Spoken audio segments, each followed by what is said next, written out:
Assalamualaikum warahmatullahi wabarakatuh. Inshallah today I will present about the advantages of temporary waqaf in combating COVID-19 pandemic in Malaysia. Alright, my name is Muhammad Ainul Hakim bin Muhammad Khalil from Faculty of Shariah and Law, University of Science Islam Malaysia. Okay, the introduction. Okay, so the application of waqaf in Malaysia are only valid in perpetuity because most of the state imposed Shafi'i school in Islamic law method. So as we know in Shafi'i school, the waqaf are only valid in perpetuity. However, there are certain states that apply temporary waqaf such as Johor, Terengganu, Federal Territories and Sarawak. Malaysia is one of the country that affected.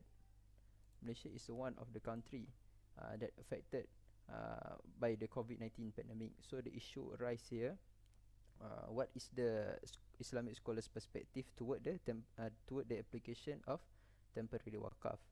Okay, the second issue here, what is the advantages of the temporary waqaf in combating COVID-19?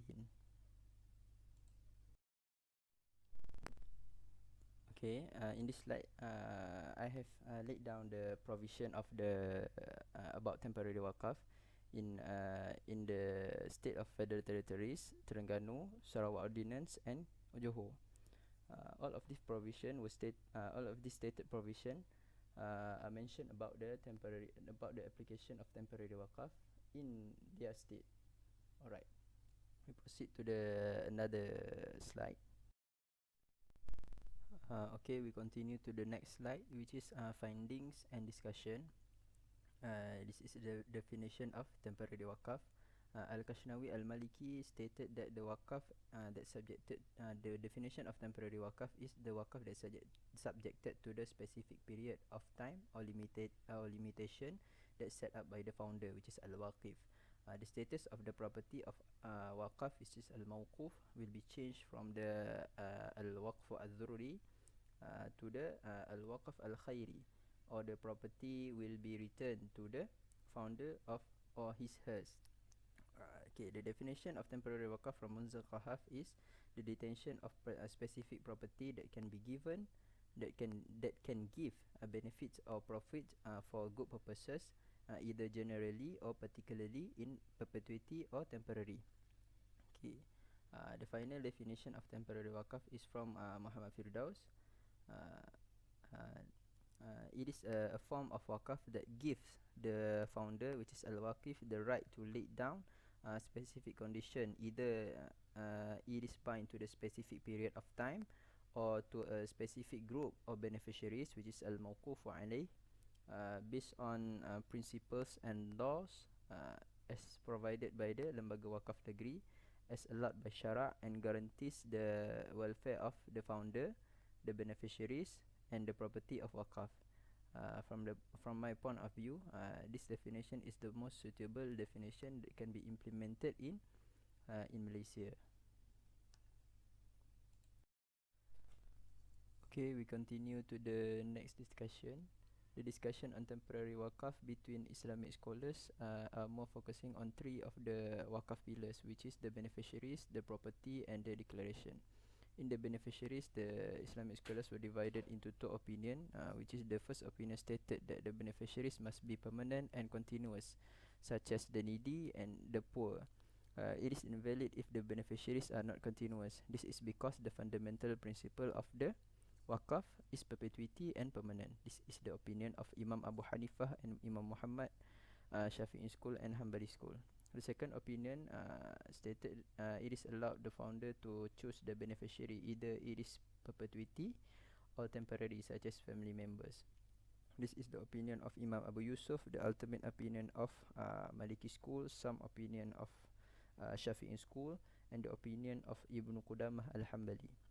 The scholars of Shafi'i school has laid down a condition, which is the property must be endowed to the perpetuity beneficiaries after it is endowed to the temporary beneficiaries. Okay, proceed to the property. In this matter, the Islamic scholars also were divided into two opinions.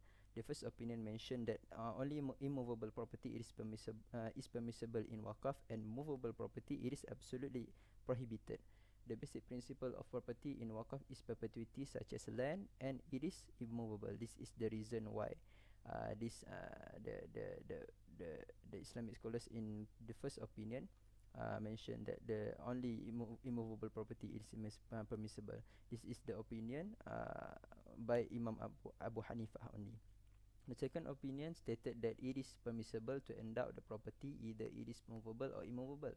The purpose of wakaf is to ensure the beneficiaries get the benefits from the property of wakaf. This is the opinion of majority Islamic scholars, which is the scholars of from Hanafi schools, Maliki school, Shafi'i school, and Hanbali school.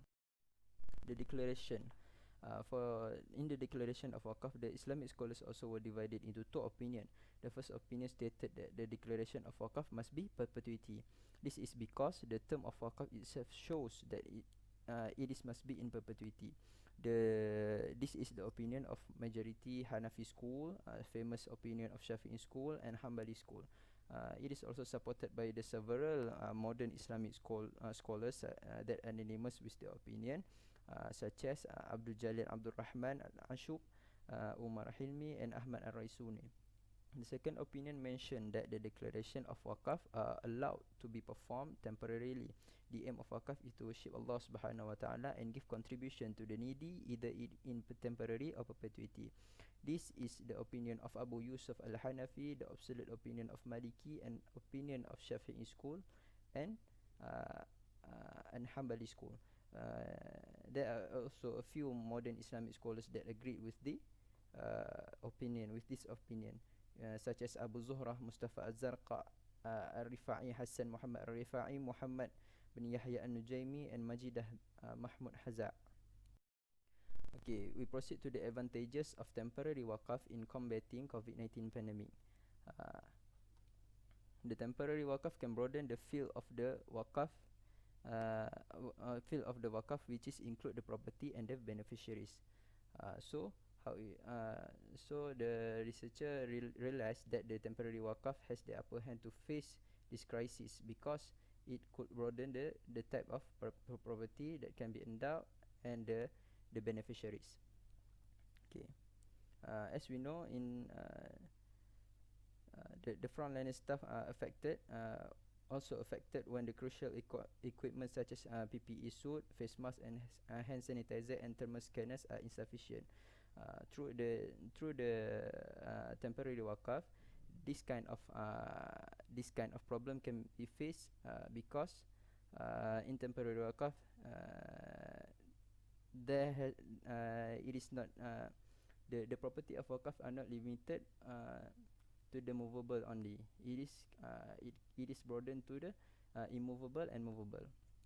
Okay, so for the next point, the temporary wakaf can be an initiative to restore the national income and enhance the economic progress. This can be referred to an article that state about the role of wakaf during the Ottoman empires. Okay, majority of the type of wakaf is immovable in Ottoman Empire. So the immovable properties, from my point of view, the immovable properties can be considered as one of the product of temporary wakaf. Okay, for the next point is temporary wakaf can fulfill the public interest. So during the COVID-19 pandemics, there are the beneficiaries during the COVID-19 pandemic were categorized under the beneficiaries that are not continuous. So through the temporary wakaf, all the beneficiaries, such as the patient of the COVID-19, the homeless, can be helped through the temporary wakaf product.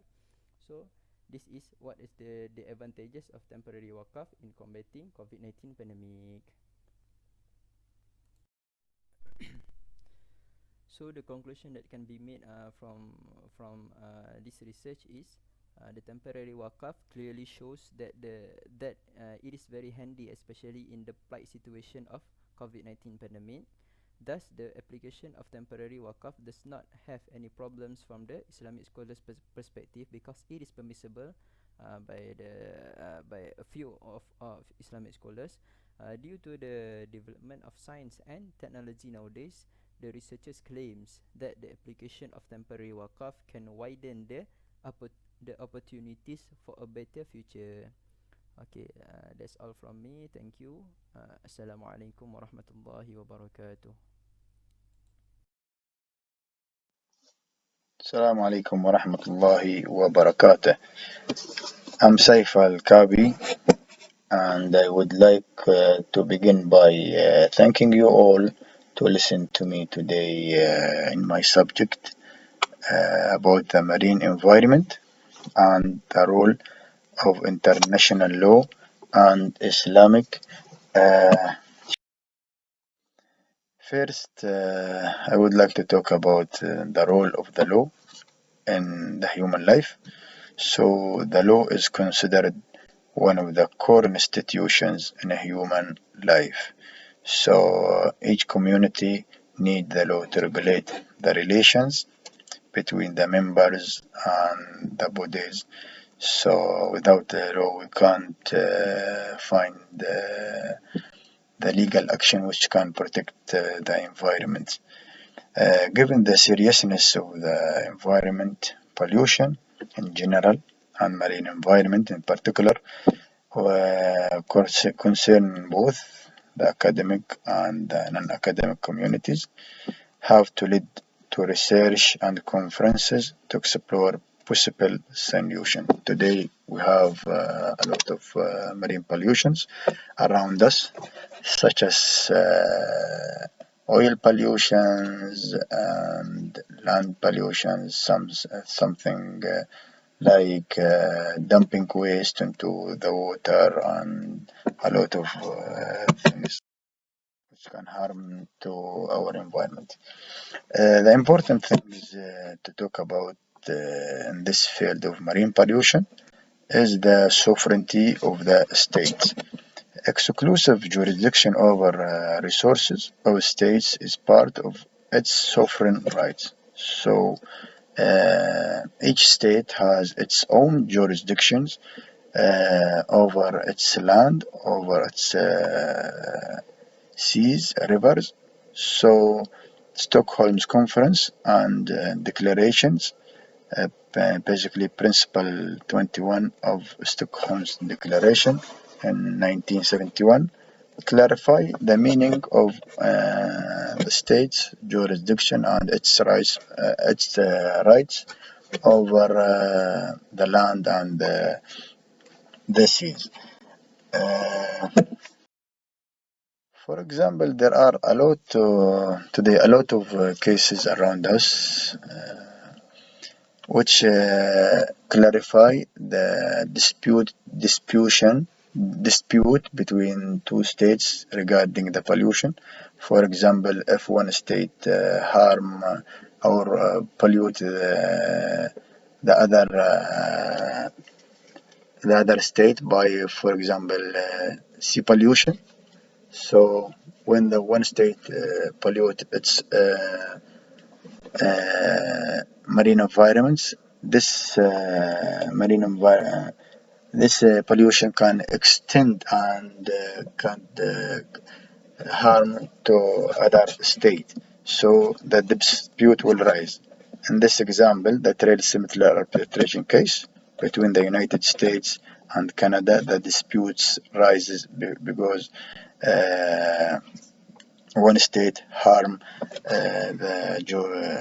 the sovereignty of other state.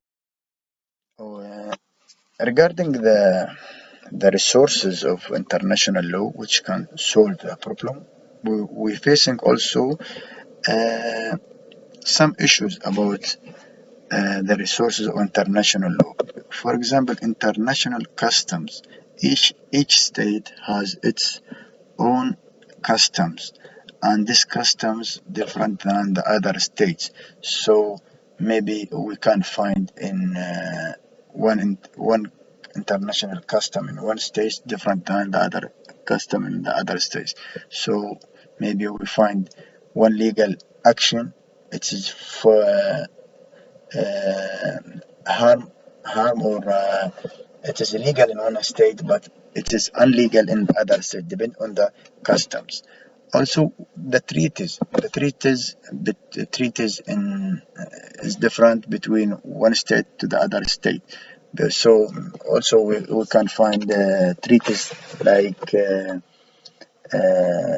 Islamic treaties, for example. Also, we have Islamic between Islamic countries. So the treaties is different around the world, and it has different actions, different regulations, so and so. Um, Regarding the environment principles, we have some important environmental principles, who, whether in Islamic countries or under international law.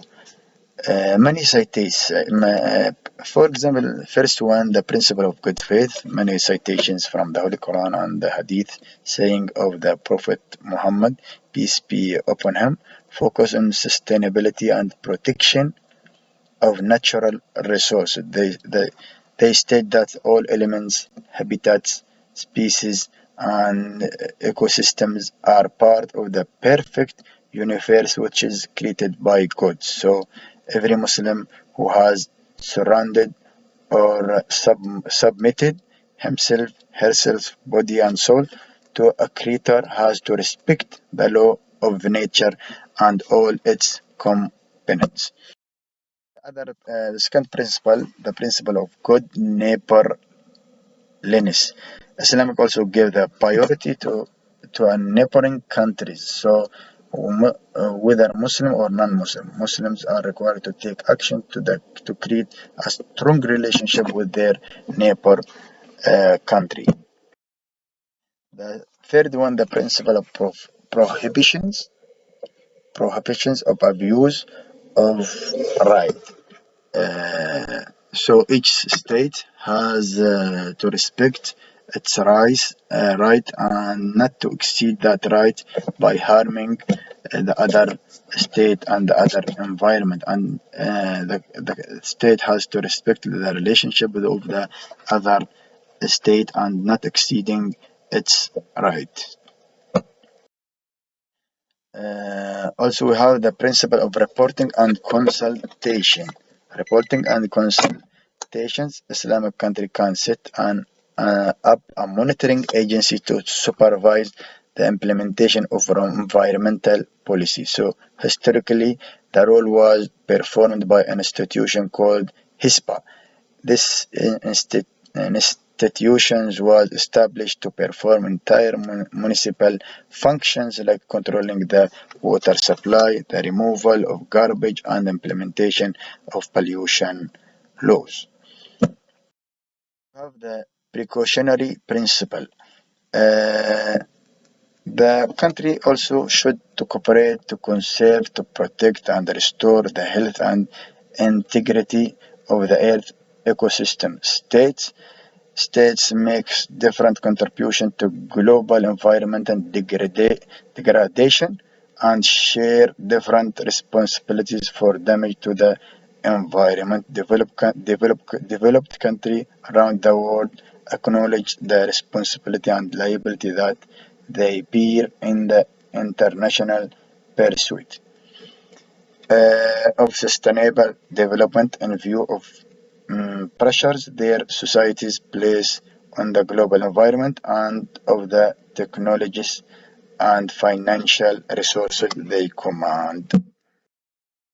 The principle of sustainable development. All the states has to cooperate to protect their environments and to develop the society and to make sure the sustainable development of the environment take place uh, and report any pollution which can occur. So protection better than cure. The principle of polluter pays. And the people who polluting the environments, or the state which can make make pollution to the environment should pay the penalties. And this principle of polluter pays take place in Islamic law. So the polluter has to pay. The people who harm the environment have to pay the penalties, and they have to remove the environment pollution. At the end of this research, the development of international law was influenced by the world's civilizations, scholars' views, and religion. So many civilizations had a direct impact on the establishment of the law, such as Europe and Western region, such as the Mediterranean civilization. Societies, through the centuries, developed the rules of maritime law, some applying custom rather than legal regulation, making it difficult to enforce the law. So Islamic law had been protected the environment, whether by the Holy Quran and whether by the Sunnah of the Prophet Muhammad, peace be upon. Assalamualaikum warahmatullahi wabarakatuh. My name is Mashita Abdul Muttalib. So the topic of my paper is what the world can teach Malaysia in building better childcare settings. So I wrote this paper with Associate Professor Dr. Nik Salida Suhaila Nik Saleh and also Dr. Nur Fadilah Muhammad Ali. So there are 5 countries covered in this paper, which are Sweden, USA, United Kingdom, Australia, and also Singapore. However, before going further to each of the countries, there's a question need to be addressed, which is international comparison of childcare systems. Is it workable? According to Munton 2002, it is viewed that USA-led research shall be relevant to UK childcare for 3 main similarities. The first one is similar attachment philosophy for childcare replacing maternal care. So same as Malaysia, we send our children to childcare centers because mothers need to go to work, right? So next is systems which are dominated by private market, and also non-integrated system of governance separating between childcare and preschool. As in Malaysia, we have Taska and also Tadika, so we actually have non-integrated system. Therefore, as far as Malaysia is concerned, Malaysia do have these similarities. So, looking ECCE or childcare in international perspectives will assist Malaysia in improving and developing the Malaysian ECCE, specifically on laws and regulations. So the main legislation for Malaysia is Childcare Centre Act 1984 and also Childcare Centre Regulations 2012. Besides that, in making international comparisons, besides looking at the similarities, the countries, it is advisable to choose countries which have recently reviewed their legislation. They have done the reform in their legislative framework, so these countries are advisable to be examined. So the first country chosen by this paper is Sweden. If I were to be a child again, I would like to be raised in Sweden. This was the remark made by one of the researchers in the OECD investigation group. It described how the high quality of early childhood education and care in Sweden. Sweden had high quality ECCE and scored the best. It leads the world in early childhood education and care with a system named as EduCare. Nevertheless, Sweden practices the model of maximum public responsibility. In this type of model, the government and parents share this responsibility to provide children with quality childcare.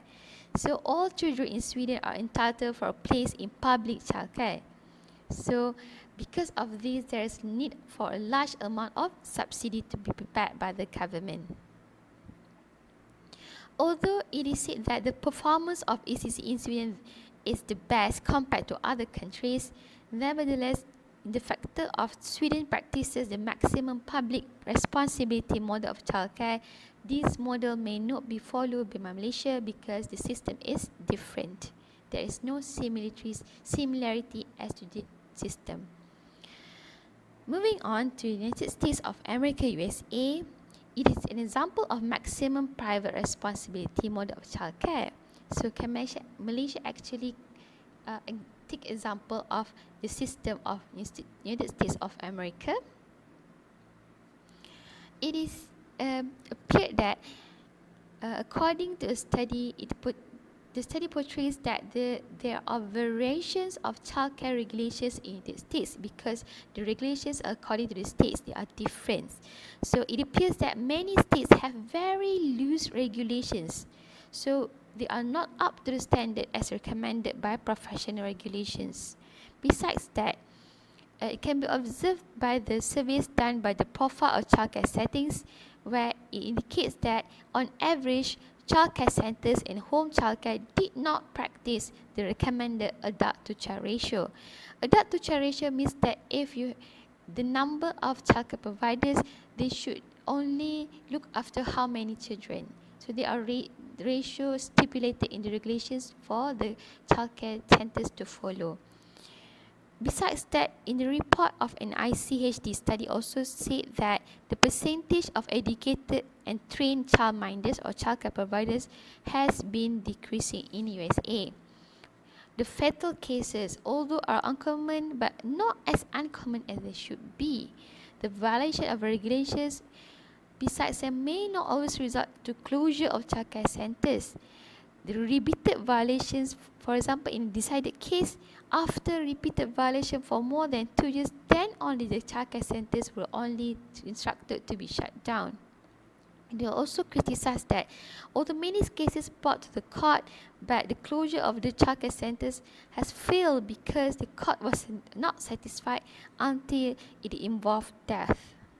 So looking at the performance of childcare centres in USA, although they practice private-driven market, but it may be not the best example of country experience for Malaysia to follow for childcare system. Nevertheless, ample research and studies done by USA may be valuable guidance for Malaysia. Moving on to next country, the United Kingdom or UK. Before this, prior to 1998, UK childcare did not portray a praiseworthy performance.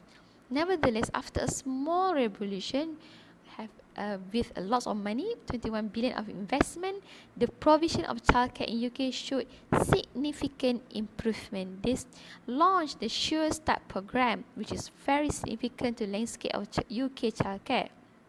Their legislation, Childcare Act 2006, highlights the obligation for local authorities to prepare sufficient childcare to accommodate children with working parents up until they are 14 years old. So by this reform, UK proved that reforming the sector shall be fruitful, although the issue is a high cost. So increasing amounts spent by UK for this sector should also be exemplified by Malaysia for Malaysia to follow to spend a better amount or higher amount for the early childhood education sector. Next, moving on into Australia, there are some issues of national Australia legislation as they are different between different parts of Australia.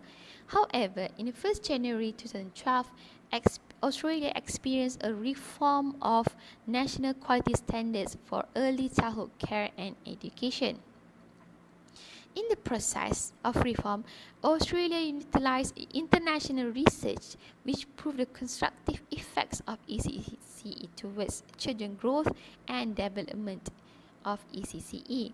So Australia used international research. They also scrutinized the experiences of other countries. So these are the models that Malaysia should example.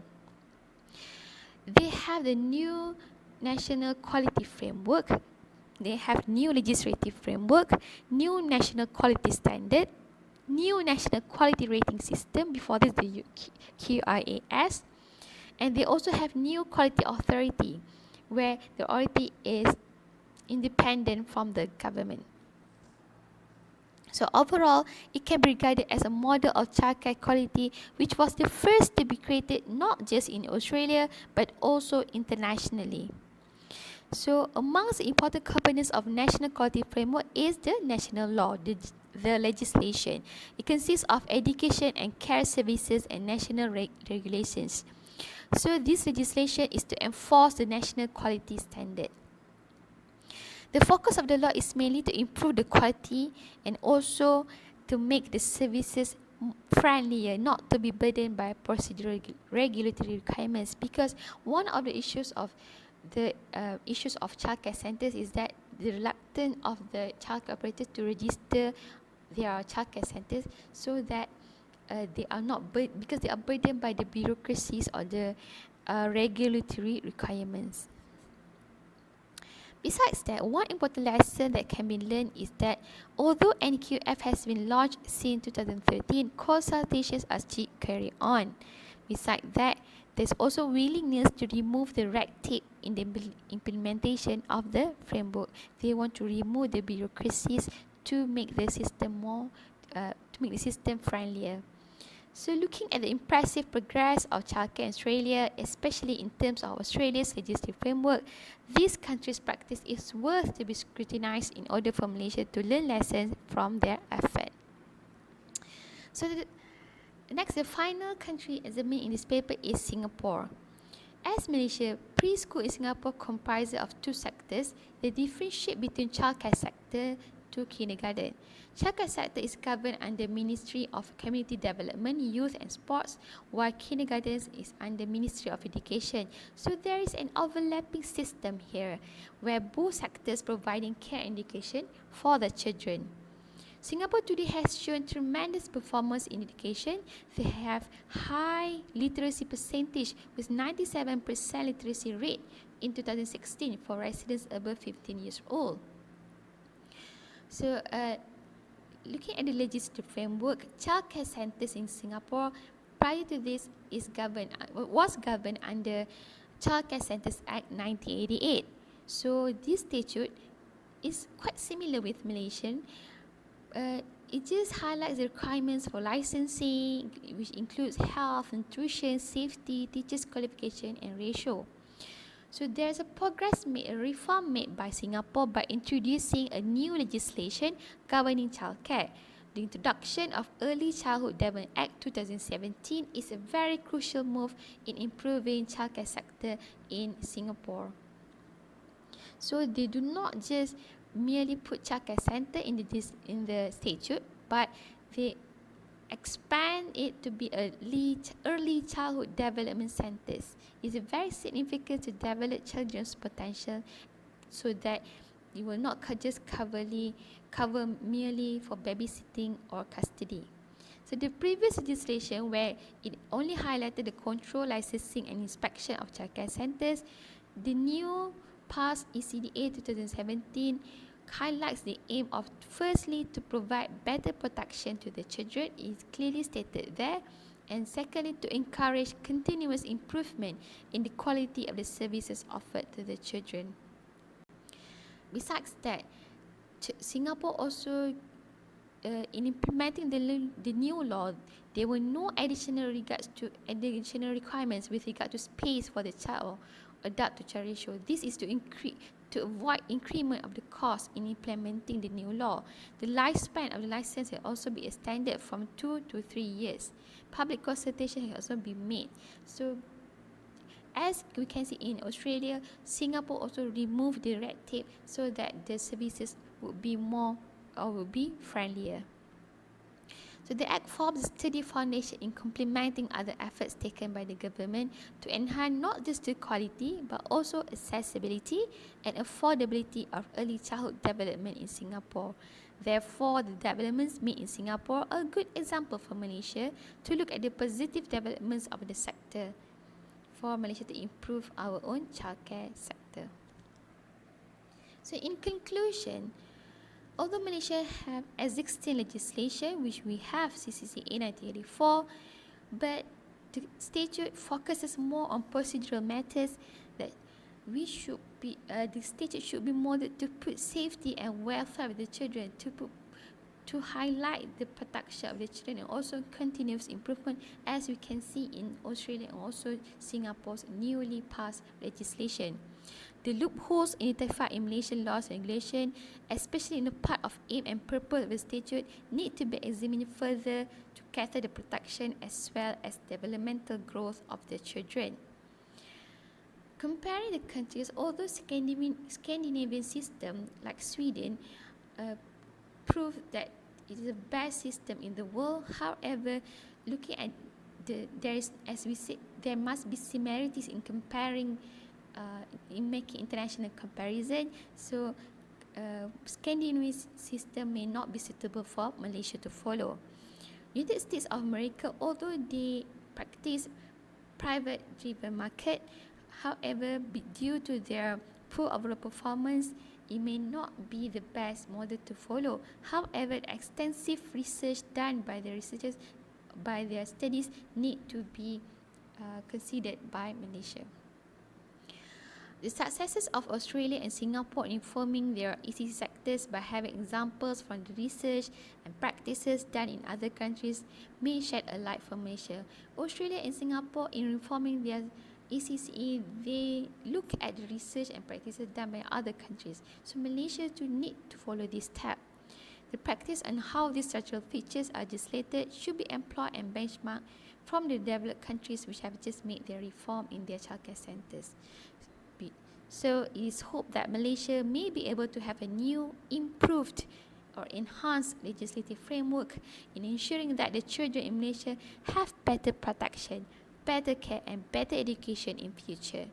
The loopholes and weaknesses in Malaysian childcare laws and regulations need to be improved, need to be enhanced through legislative efforts, not just through policies, not just through campaign, for example, but through legislative efforts, as laws and regulations underpin the concrete foundation in achieving high quality childcare centre. So with that, I thank you.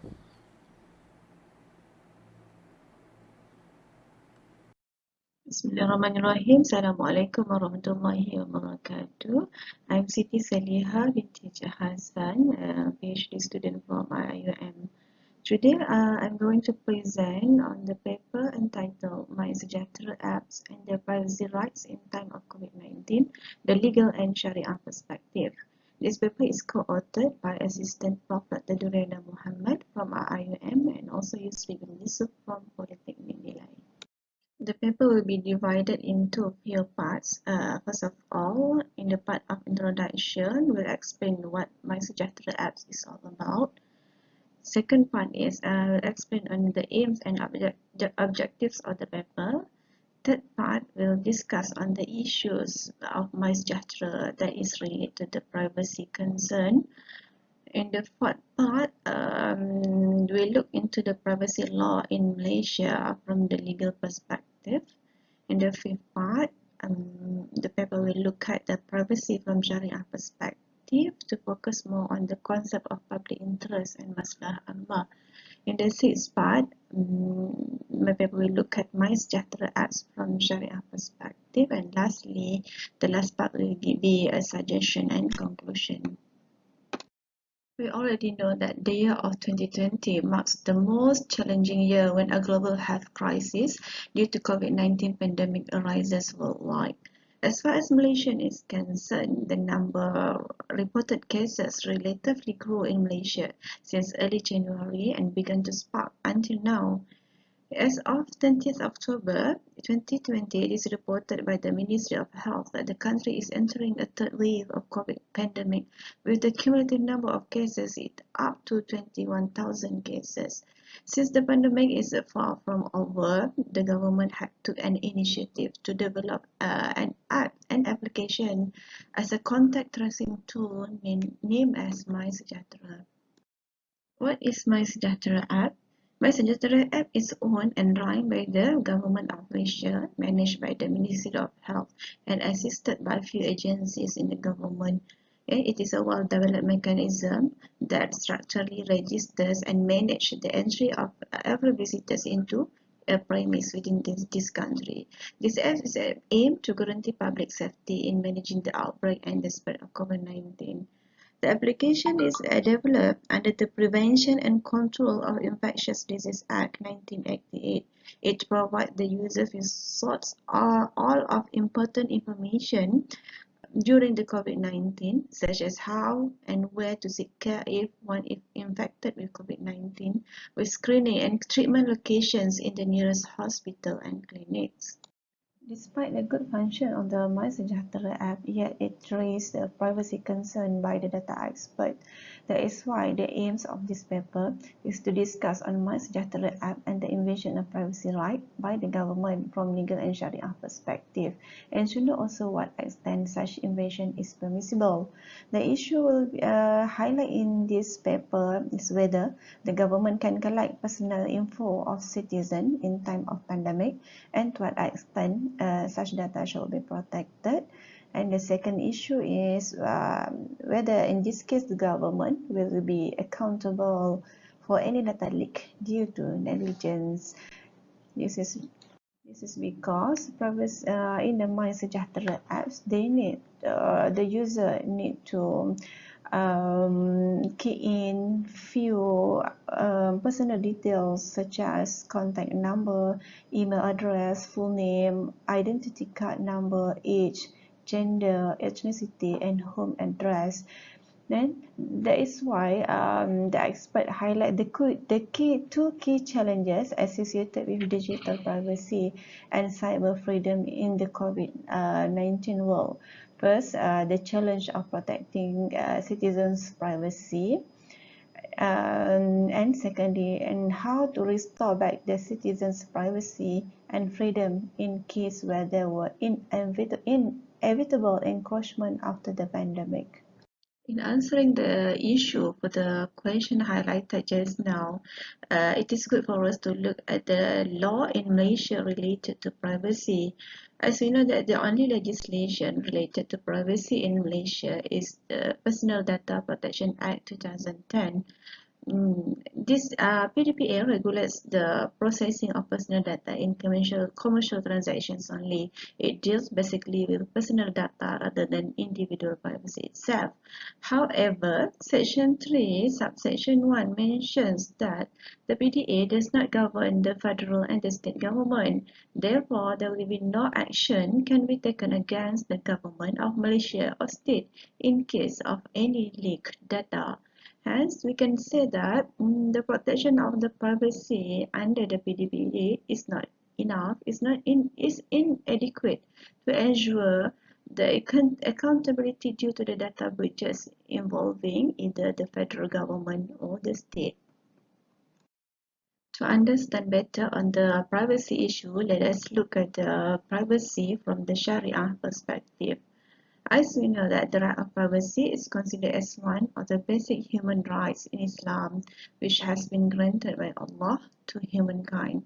The concept of privacy has been expressly mentioned in the Quran. For example, the general protection of privacy is based on the principle of obtaining permission before entering one's house in Surah An-Nur. According to Hashim Kamali, definition of privacy is it is the right to personal it is the immunity of the person and the right to safeguard and protect what is private and confidential against detention, surveillance, and the interference of others, including his friends, relatives, and the state, without his consent, and his entitlement to defend his privacy against intrusion. Basically, what is individual dislike to share with others we call as privacy. We know that Islam really prohibits any actions related to privacy invasions, such as entering their houses without permission, eavesdropping, suspicion, illegal look in people's privacy and correspondence, gossiping and offending people's reputations, and many more. However, as in other kind of human rights, the protection of privacy is not always absolute. To a certain extent, there must be exception to the general rule where the invasion of one's privacy, for example, by the government, might be permissible if it is done for the sake of public interest or maslahah amma. Talking about al-Maslaha Amma, Al-Ghazali states that it is a consideration which secures a benefit or prevent harms and is at the same time harmonious with the aim and objective of the Sharia. What is the objective of the Sharia? The objective is, or the principle of Maqasid Sharia, as we know that it consists of protecting the five essential values, namely religion, life, intellect, lineage, and property. Al-Roysani defined the Maqasid Sharia as the objectives which are determined by Islamic law and need to be achieved for the benefit of humankind. As far as the pandemic of COVID-19 is concerned, of course, it affects the life of citizens that need to be protected, although it requires one's privacy to be invaded. In this situation, the concept of maslahah ammah or public interest is applied based on the two Islamic maxims. First, specific harm may be accepted to prevent general one, and one of which permits one to pursue of the lesser of two evils. To support this argument, Al-Mawardi mentions that espionage and intruding into the privacy of others was not permissible unless it is a matter of saving life or a preeminent attack on the life and properties of others. Hence, we can say that the principle enshrined in Maqasid Sharia play a vital role in matters relating to administration of a country, such as during the time of pandemic of COVID-19. Interference of citizens' privacy by developing tracing tools such as mass-gesture apps is permissible, as the pandemic of COVID-19 is within the category of awduriyah, whereby we need to protect the life of people. The approach taken by the government is in parallel with one of the main methods of FIX, namely management of people affairs by leaders based on maslahah. As a conclusion, despite privacy invasion of citizens when using the MySejahtera app, I would say that the app for contact tracing is compulsory and inevitable for the sake of public interest. This is because to save the life of many people during this outbreak. To ensure that any data from leaking, it is on the part of government to consider pure preventive measures in handling the sensitive information of citizens. What I would suggest is that, first, the government must ensure that the data collected is utilized and only be used to support public health goals. And secondly, the data collected must be kept for contact tracing and related use only. A timeline for a data to be destroyed after the pandemic must be set. For instance, data should be abolished after the 6 months of the crisis ended. Alternatively, the government should allow the citizens or the user of the app to delete all the data manually when it is no longer needed after the crisis comes to an end. And lastly, to create the awareness, the government should take this opportunity to explain to the citizen of the benefits of the app without having to be worried about the privacy invasion. Last but not least, you can say that the pandemic of COVID-19 has been continually spreading all over the world for almost 1 year, even until now. It is undeniable that pandemic has transformed us to adapt quickly to a new norm. The government's effort in adapting Sharia principle of public interest, Maslahah Ammah, will help in formulating policies and decision making. Hence, the use of MySejahtera apps as a mandatory measure in battling the pandemic for the sake of public interest is one of the good policy decision making within the crisis amidst privacy invasion. That's all for now, and thank you very much. Stay safe, everyone. Assalamualaikum warahmatullahi ta'ala wabarakatuh. Bismillahirrahmanirrahim. Assalamualaikum warahmatullahi ta'ala wabarakatuh. First of all, let me introduce myself. My name is Emilia Fuziana binti Azmi. I'm working with UiTM and I am also a PhD student studying at University Science Islam Malaysia.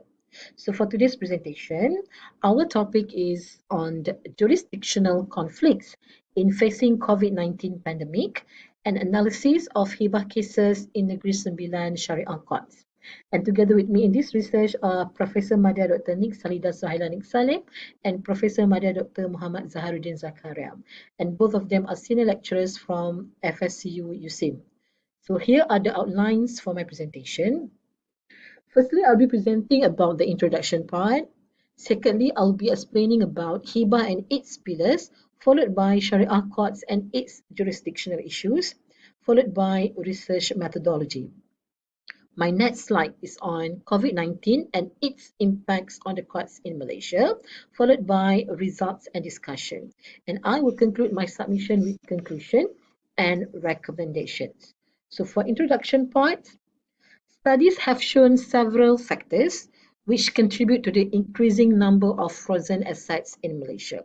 And that is the reason why hibah is proposed as an alternative in resolving Islamic estate issues in addition to the other existing method. And Islam encourages the practice of giving hibah based on the relevant authorities according to Al-Quran and As-Sunnah. So now let's take a look to the authorities coming from Al-Quran and As-Sunnah. Min Surat An-Nisa verse 4, Bismillahirrahmanirrahim, wa atu nisa'a saduqatihinna nihla fa in tibna lakum an shay'in minhu nafsan fakuluhu hani'an mari'a. And another authority, عن أبي هريرة عن النبي صلى الله عليه وسلم قال تهادوا وتحابوا. So these are the two authorities which allow the application of hibah in Islam. However, the biggest problem that we are facing right now is we have no specific law in Malaysia. Thus far, Malaysia has yet to enact any specific law pertaining to hibah. Meaning, all this while, we are referring to only certain provisions from the various statutes when it involves hibah. So, due to this limitation, okay, because of this absence of law, it has caused a jurisdictional conflict, jurisdictional problem between the Sharia and civil courts in Malaysia. And everybody knows and aware about the COVID-19 pandemic, which happened in the year of in the beginning of 2020. So it is crucial to highlight that COVID-19 has affected many daily and official activities in Malaysia, including those at court premises. So due to the implementation of Movement Control Order, MCO, the usual cooperation was suspended, and this has since been conducted online. So it was reported by Bernama that Sharia courts throughout Negeri Sembilan resumed the operation in stages from 5th to 12th May 2020. So why Negeri Sembilan? Because this study is focusing on the Sharia court, focusing on the state of Negeri Sembilan only. So this paper provides some recommendation for resolving the jurisdictional issues in deciding hibah matters, particularly in facing the outbreak of COVID-19. So before we go further, let me explain what is hibah. According to Ibn Manzur, hibah is giving away property without anything in return and without any specific motive. Actually, there are many other definitions given by other scholars, but in this research, the authors conclude hibah as an act that involves two parties in which one party is giving away the property to the other party without any consideration in return by the other party. Meaning, when you are giving away your property, you are not hoping for something in return, and that defines hibah. So, with regard to pillars of hibah, there are four. Number one is al-wahib, the donor, i.e. the hibah provider. Number two is al-mawhub lahu, the donee, hibah receiver. Number three is al-mawhub, subject matter, the asset, the property. And number four is akad ijab wa qabul, i.e. the offer and acceptance, the contract itself. So, with regard to the issue of Sharia courts and its jurisdictional issues, now, by referring to Article 74(2), Federal Constitution, FC gives power to the State Legislative Assembly to enact its own law pertaining to Islamic matters. And understandably, hibah falls within the purview of Islamic matters as it is listed under the List 2 of the 9th Schedule of Federal Constitution. So since Islamic law falls within the jurisdiction of state, each state must come up with their own enactment. But like I said, unfortunately, like I said from the very beginning, that Malaysia has yet to enact any specific law pertaining to hibah. And for your information, there was an amendment in the year of 1988 about article, as regards to Article 1211A, whereby Article 1211A FC has empowered the Sharia court to be given an exclusive rights to listen to matters pertaining to Islam. Okay, in a way, it eliminates the power of civil court to interfere with the jurisdiction of Sharia courts. Okay, however, the disputes on the jurisdiction between Sharia and civil courts are still unending. This is according to the research conducted by previous researchers. Okay, so now for research methodology, this research applies a doctrinal legal approach. We are using primary and secondary data.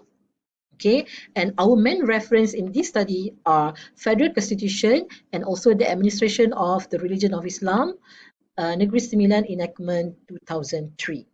Okay, so now moving on to the next slide, COVID-19 and its impact on the courts in Malaysia. So not only Malaysia, many other countries are also affected because of this COVID-19 pandemic. Why? Because it is observed that COVID-19 outbreak has a huge impact on all human lives and activities. And in Malaysia, as of 16 September 2020, the Ministry of Health reported that the total number of cases in Malaysia was 100,031, with 9,235 cases of recovery and discharge, 668 active cases, and 128 deaths. Okay, so actually, due to the execution of MCO, all court premises were closed and hearings fixed during MCO period had been adjourned.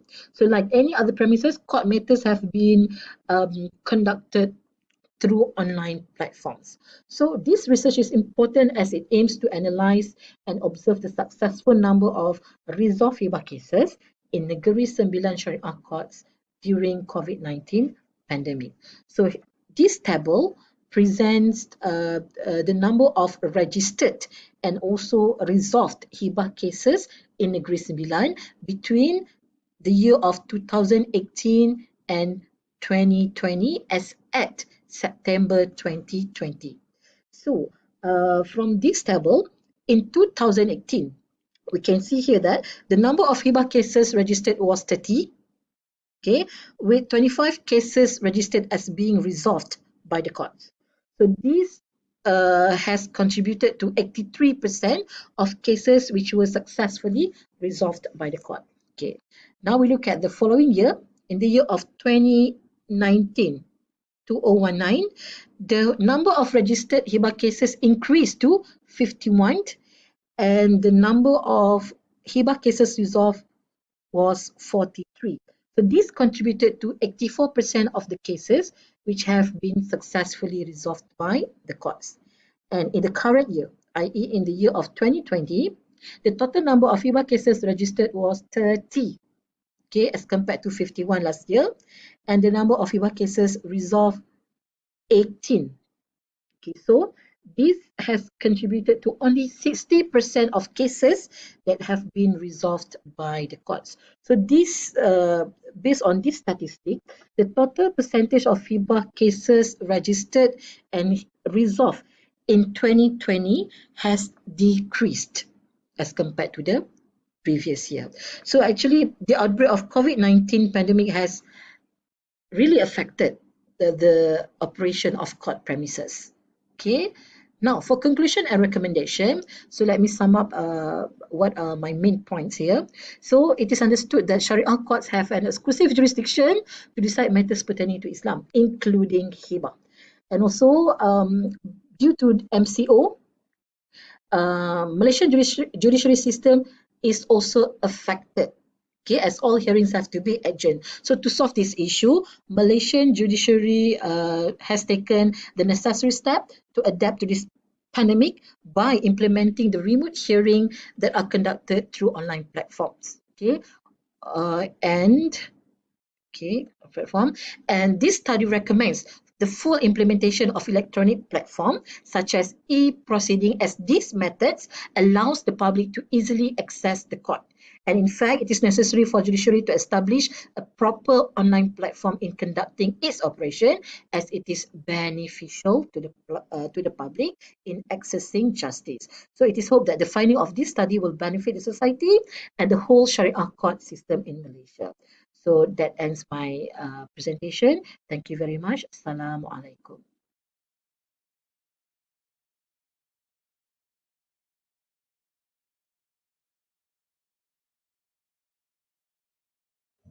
Hi everyone, Assalamualaikum. This is my slide on the applications of fintech in the operations of Islamic banking, focusing on Islamic documentation on the post-COVID-19.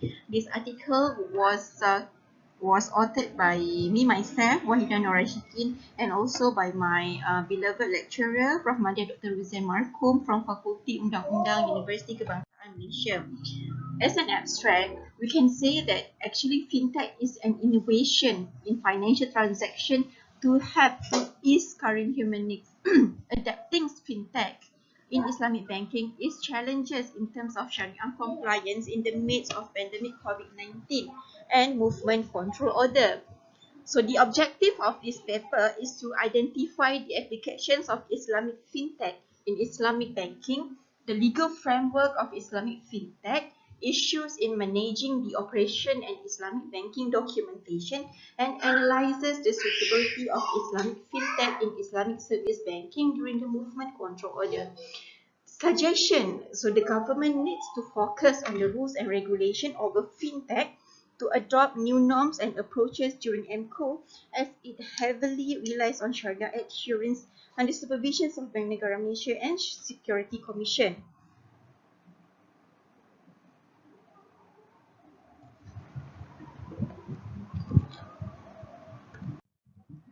As an introduction, it can be seen that actually MCO was announced by government as part to combat COVID-19 issues. When MCO announced, it makes people to stay at home and only essential sectors are allowed to operate, including financial institutions. It's actually stopped the human daily life, which is normally they go to bank and make business and transaction in the counter to see the bank's officers and to spark their interest to having the bank's products. But in this case, in this scenario, all peoples are forced to stay at home and encourages internet-based activities such as online banking transaction. And bank now observe new norms and SOP. Therefore, they prioritize businesses including ATM, cash, check, and coin deposited machine that operated within a limited time. The less prioritized transactions such as loans and investment, and to avoid the physical context. The effects of MCO due to pandemic COVID-19 to Islamic financial institutions are clear, where the rising of the use of smartphone and the internet showed the total usage of internet by world population surged at 50% and 70%, while streaming jumped to 20%. As an impact of COVID-19, people are now familiarized in using internet banking platform. People are loses their job due to companies close down, creates a financial burden to consumers in paying debts to bank. Islamic finance provides zakat as short-term relief, and sukuk can be a source of long-term capital for governments and companies, along with the wakaf endowment, able to be a contributor to long-term resilience. Inclusions of fintech expected to accelerate the Islamic banking in the coming years by improving access to financial services and transforming Islamic social finance. The applications of fintech in Islamic banking, it can be seen as to allow and support the new Islamic finance products or services as similar to conventional finance product but adhere to Sharia principle. The challenges is that to retain the Sharia compliant as the main elements to to eliminate the riba, maisir and gharar that are prohibited from forming part of fintech component. It can be seen that fintech can succeed in Islamic banking in the area of investment account, in the sukuk, ijarah financing, Islamic private equities, musyarakah and mudarabah, murabahah, working capital, wakalah LOC, bank treasury, Islamic retail, private wealth, Islamic institution fund and takaful and retakaful. In managing legal documentation during movement control order, it is quite tough for them because before this they are more on paperwork where people come to sign in and they call people to and they meet up people to give them the documents and having a mingle around to them to explain on everything every components inside of the loan or inside of the investment. So during MCO, when everybody stay at home and they need to limit their businesses, it's quite a challenge in order for them to pursue for loan or any investment. Therefore, the banks need to specific initial drawdown condition by issue the letter of offer and security documents to be accepted and executed in equivalent via electronic media. The security document stamping should be perfect at relevant authority immediately once MCO ended and LHDN generated the stamp certificate once the online payment has been made. So everything is online. It is suggested like that. And in terms of managing the legal documentation on moratorium, which means that deferment of payment installment by customers to bank without any charges or penalty for reduced financial burdens during MCO, the Sharia Advisory Council permitted by cross-referring to original agreement to avoid the payment of stamp duty with the condition the original agreement terminated. Consent for moratorium available online. And also, in the zakah payment, they are also available online using the bank platform to transfer to designated zakat center, and drive-to mechanism also available to avoid direct contact. So it can be seen on a few products of fintech that actually can be called as Islamic fintech now, as long as it can follow and abide all the Sharia rules and regulation, accelerating Islamic banking amidst pandemic of COVID-19. Among other is smart contract, which can have to record transaction in debts and also contracts. Blockchain as data recorder for debts and contract, peer-to-peer lending as a platform of investment compared to, and it all can be done without having face-to-face interference of face-to-face activities, and also all of this is still in the line of Sharia. And e-wallet, which is very familiar right now, touch and go e-wallet, government even give their help in terms of money, but to pay in the touch and go e-wallet. So this is the way for them to replace the physical wallet. As a conclusion, Islamic fintech legal frameworks, we need that. So it is suggested to creating a legal framework to protect consumers and promotes the innovations of fintech activities in financial services by having specific regulation in which most countries apply in existing banking laws and regulations to digital banking. And also suggesting to regulate the fintech and banking industry, whereby the credibility of Sharia value should be constructive and innovative, like crowdfunding. If fintech replaces the traditional business models apart from the Sharia compliance concern emphasis on the regulatory aspect. By then, thank you. Assalamualaikum warahmatullahi wabarakatuh. Alhamdulillahirabbil alamin. Wassalatu wassalamu ala asyrafil anbiya'i wal mursalin sayyidina wa maulana Muhammadin wa ala alihi wa sahbihi ajmain, amma ba'du. First of all, I would like to thank to the committee for permit us to present our paper in the title An Alternative Path to Prosperity State Discourse, Critical Discourse in Indonesian Reformation Era. The problem is, we try to present the problem of the paper is the the perspective of three Muslim organizations in Reformation era of Indonesia. The first is Majelis Mujahidin Indonesia. Second is Front Pembela Islam, and the third is Hizbut Tahrir Indonesia. These three organizations, in terms of the political thinking about the relation people and state in Indonesia, and the relation between state and religion in Indonesia, they have specific and characteristic concept of the state. One of them is Islamic state. Sometimes we can say Daulah Islamiyah. Second is Khilafah. And the third is Sharia enforcement in Indonesia, informal, or we can say that it is formalization of the Sharia Islam in Indonesia. But several studies on the movement of three organizations of the Muslim that I have mentioned before only say that it is the category.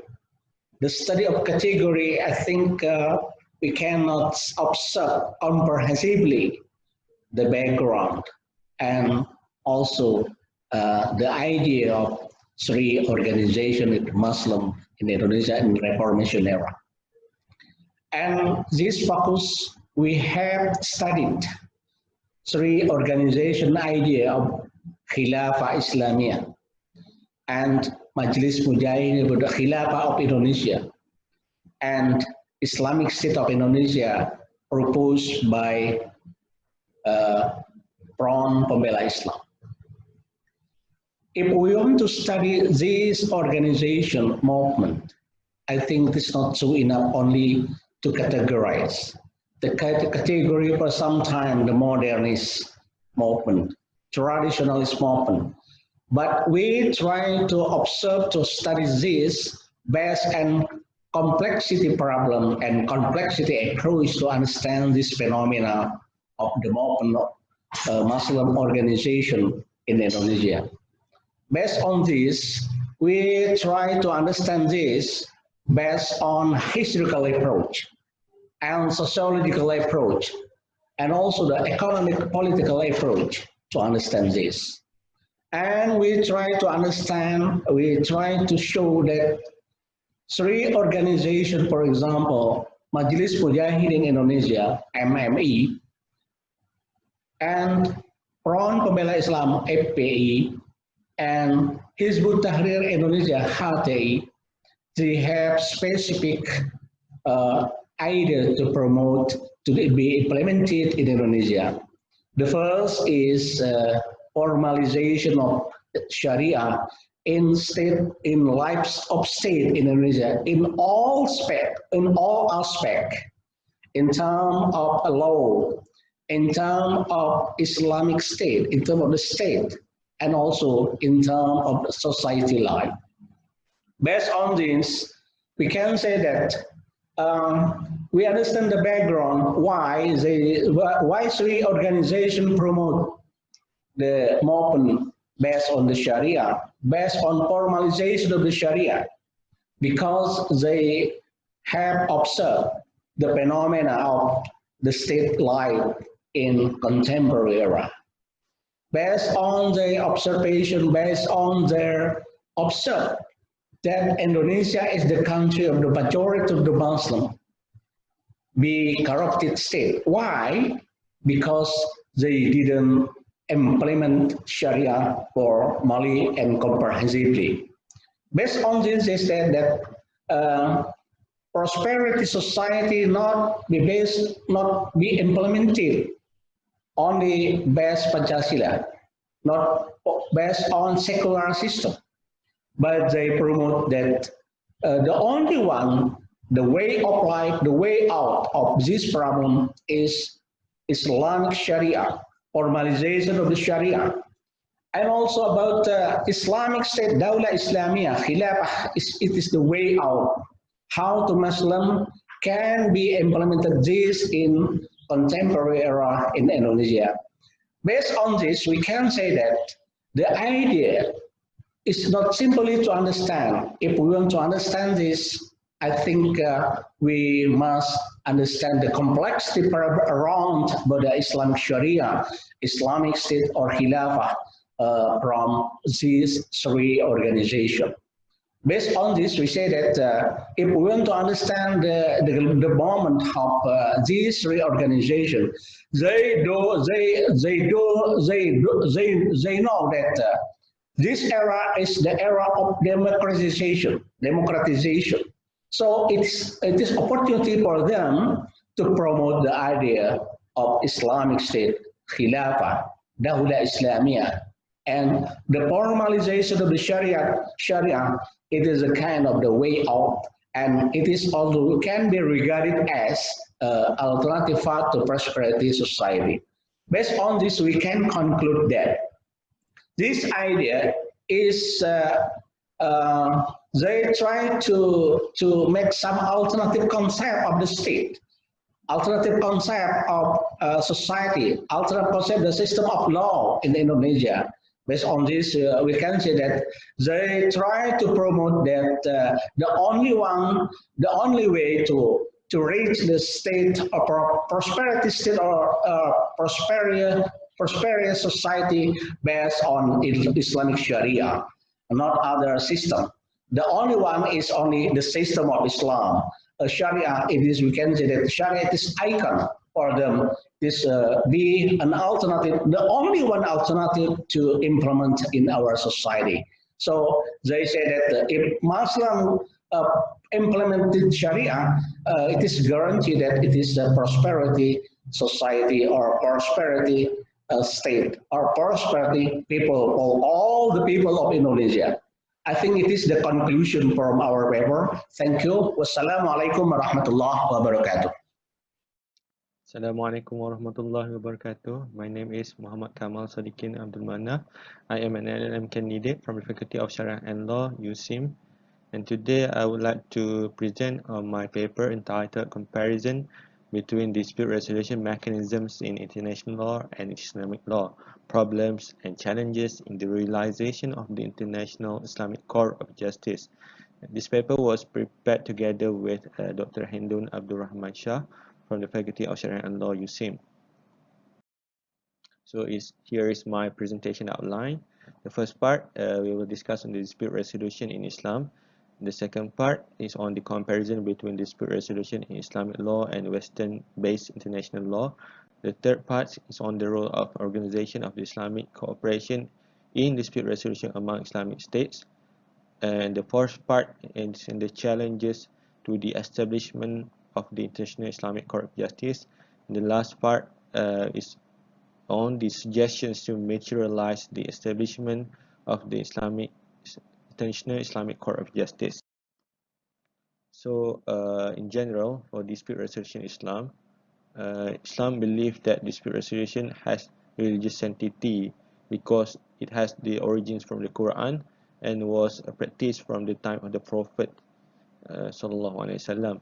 So here there is a verse from Quran which promotes the dispute resolution, which says, if two parties among the believers fall into a quarrel, make your peace between them with justice and be fair, for Allah loves those who are fair and just. So in Islam, it also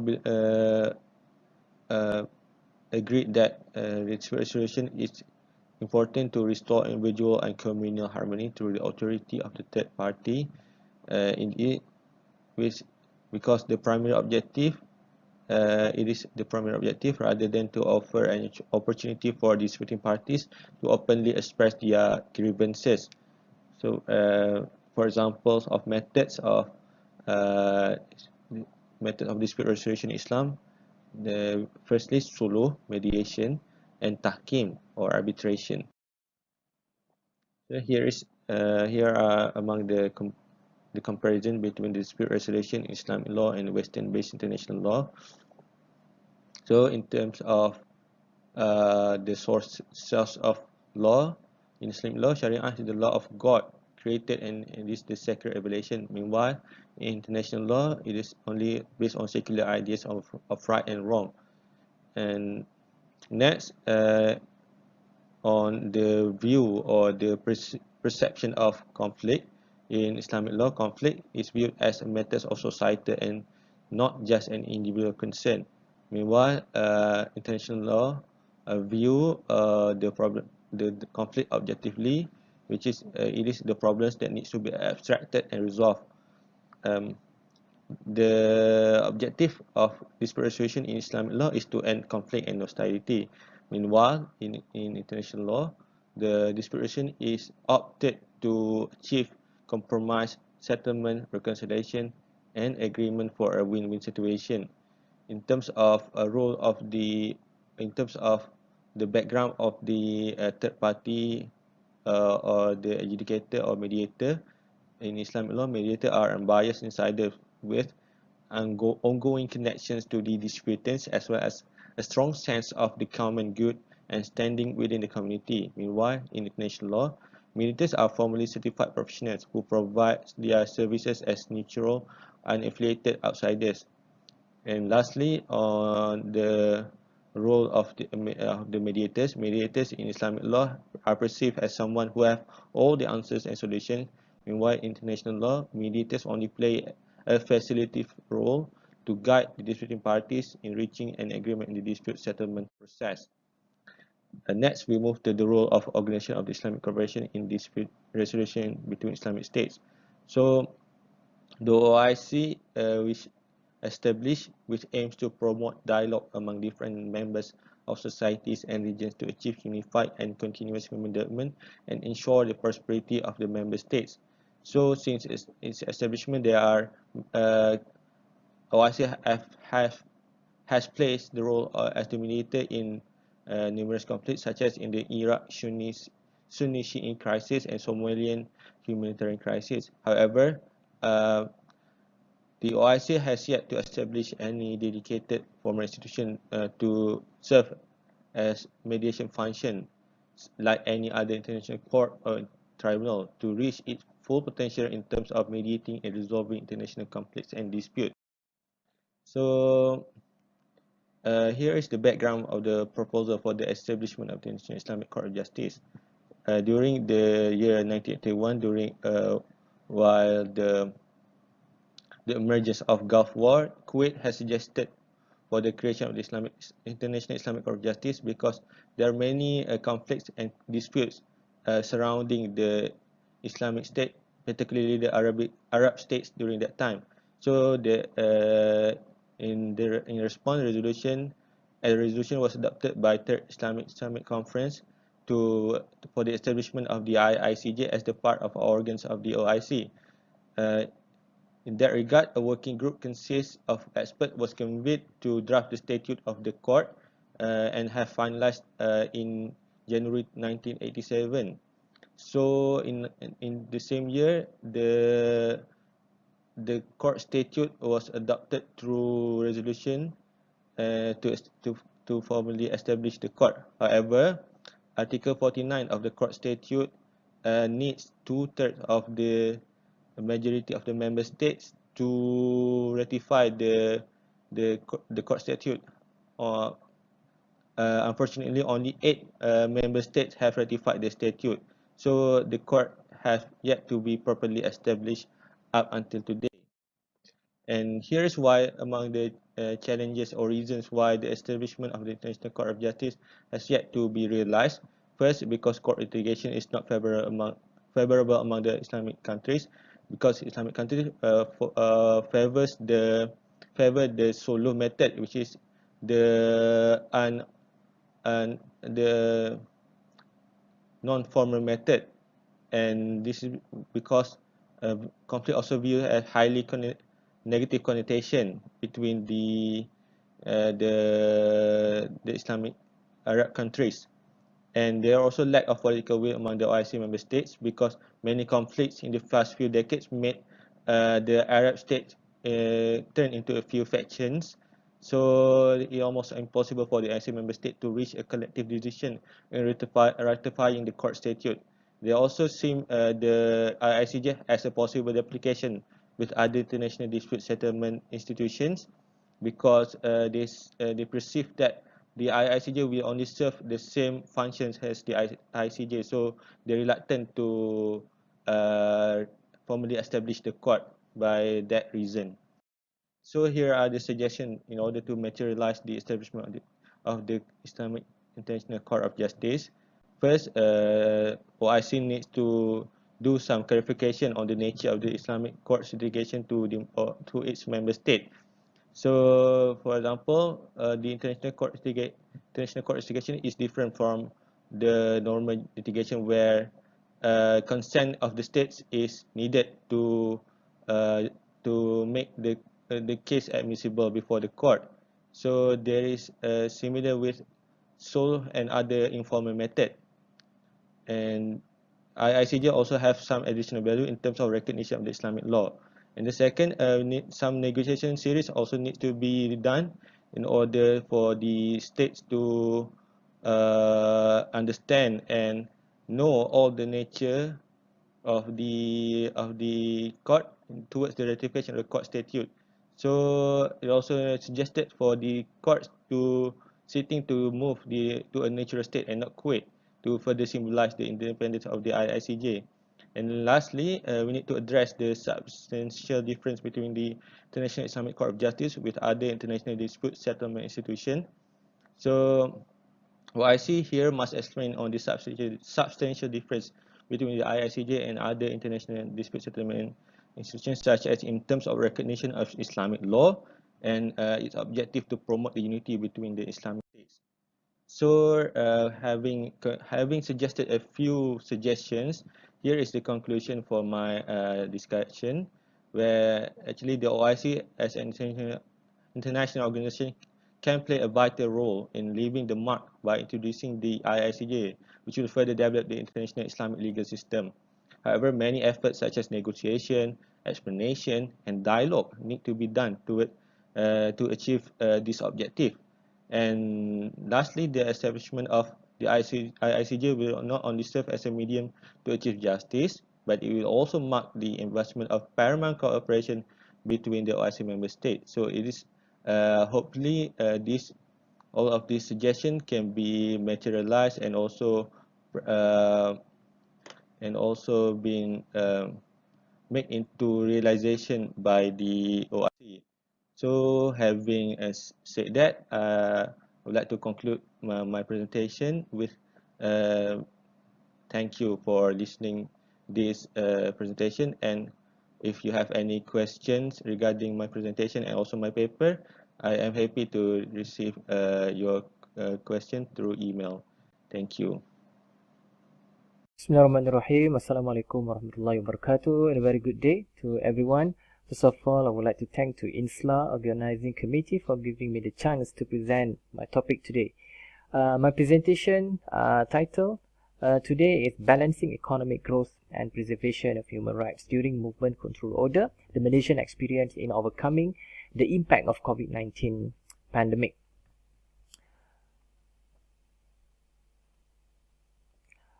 Structure of my presentation, I will start by giving some introduction, and then after that followed by a timeline of COVID-19 outbreak in Malaysia, and then how Malaysian responds to this COVID-19 outbreak between balancing economic growth of the country as well as to maintain the public health, and then the implementation of MCO, economic stimulus package, and conclusion.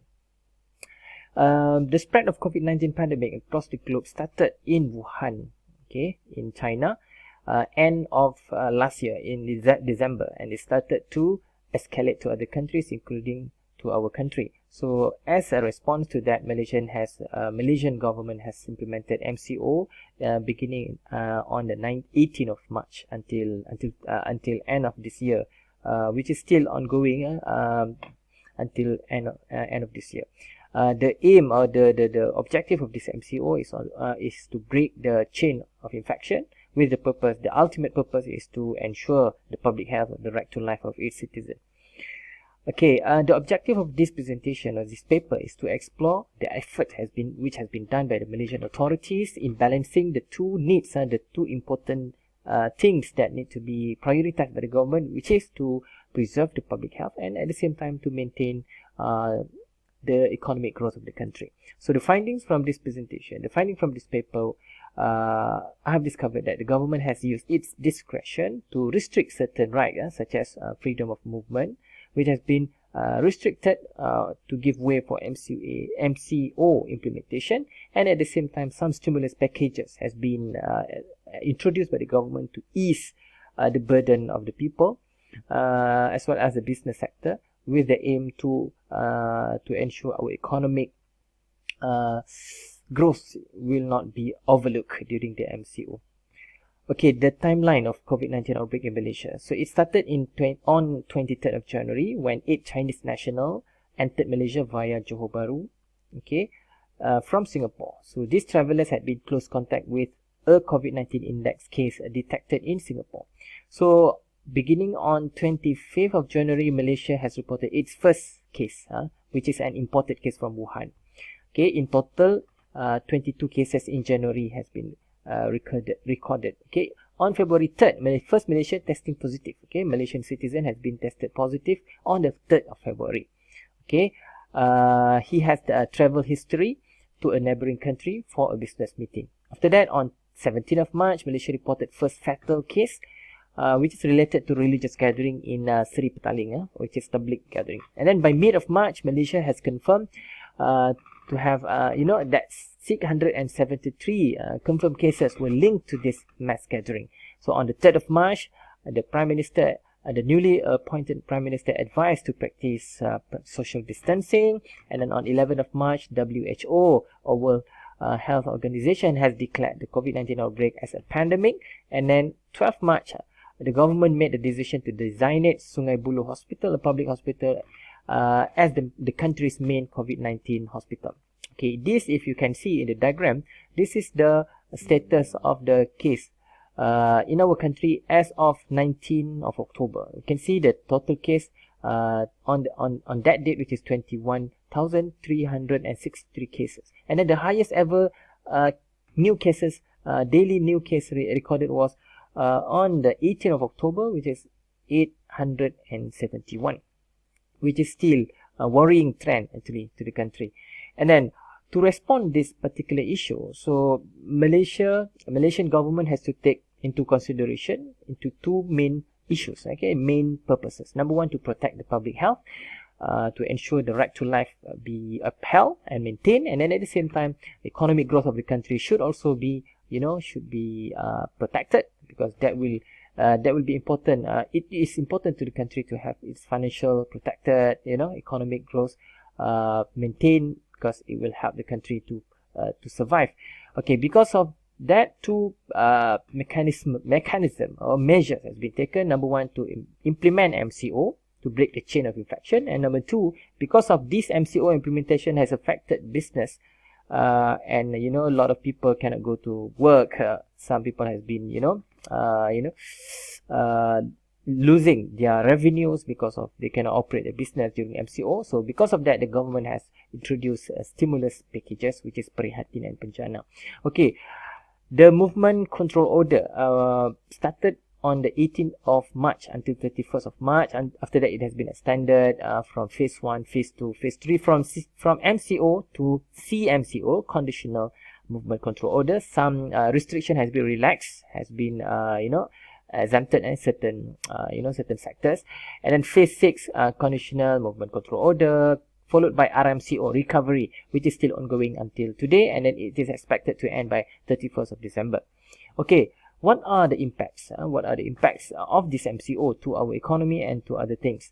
The Prime Minister said that Malaysia's economy is losing an estimated Malaysian ringgit 2.4 billion daily, okay, during the MCO. So it was a total of 63 billion as all the business activities are suspended. So travel restriction has caused has affected tourism related sectors, aviation industries, hotels, So production disruption in the global supply chain pressure the production of trade activities, the decline in consumption and investment activity. So many Malaysian companies recorded a lower revenue in the first quarter of this year. And then the rise of unemployment, of course, because of some companies have no choice but to terminate some of their employees. Okay, and then this is the impact of MCO as well.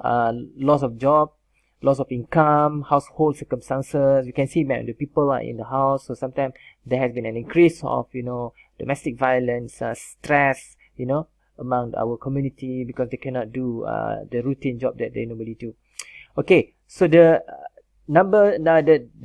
measure number 2, which is to ensure the economic growth. So the government has implemented a stimulus package, namely Prihatin and Penjana. So the Prihatin announced by PM on 27th of March, 2020, worth 250 billion, which is to be used to protect the welfare of the people and then to support business, including small and medium enterprises or SMEs. After that, 130 million has been also injected for the as a stimulus package to all states regardless of their political party to help tackle the COVID-19 pandemic.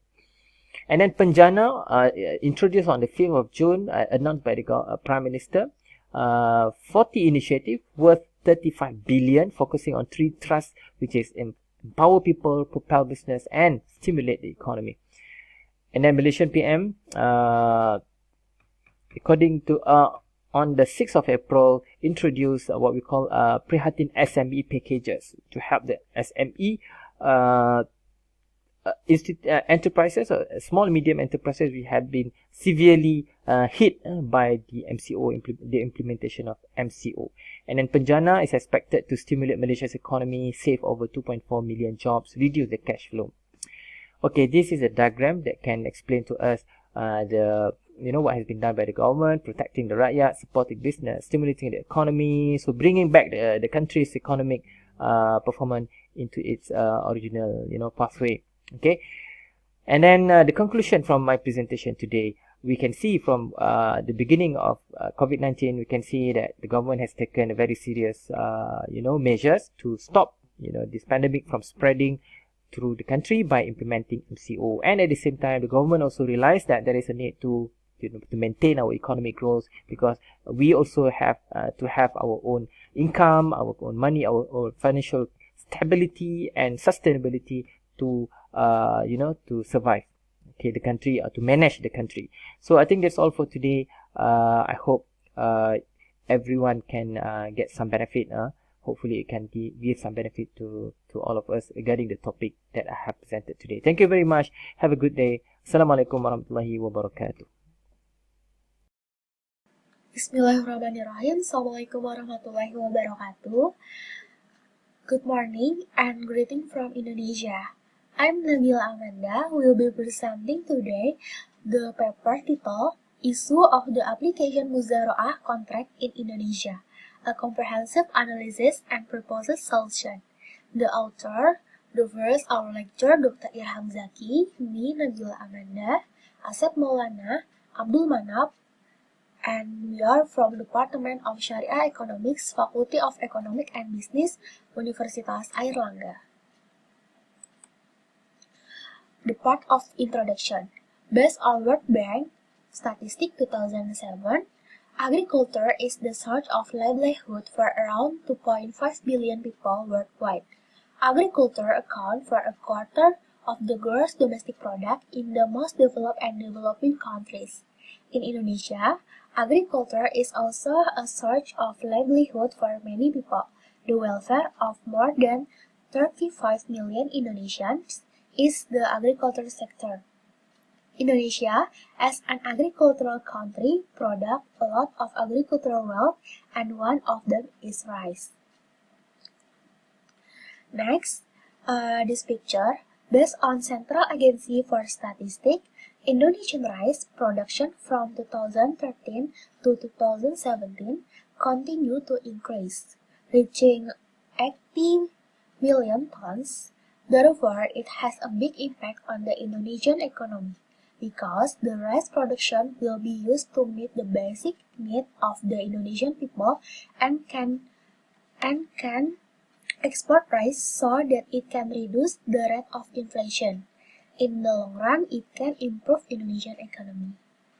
But the agricultural sector has not been fully utilized. One factor in the lower allocation of credit financing in the agricultural sector is due to the fact the most bankers view business in the agricultural sector as high-risk business.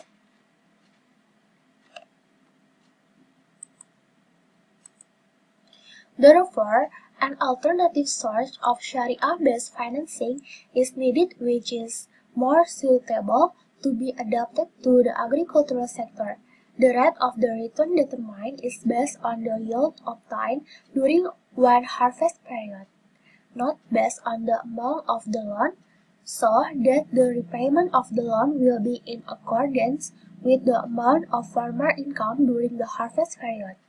One of the financing based on the agricultural output are called muzaroah. The practice of the muzaroah contract is believed to able to alleviate problem if the agricultural sector will prepare proper application, among other, absorbing labor, increase the productivity of untouched agricultural land, and helping to increase food commodities. The next, data and methodology.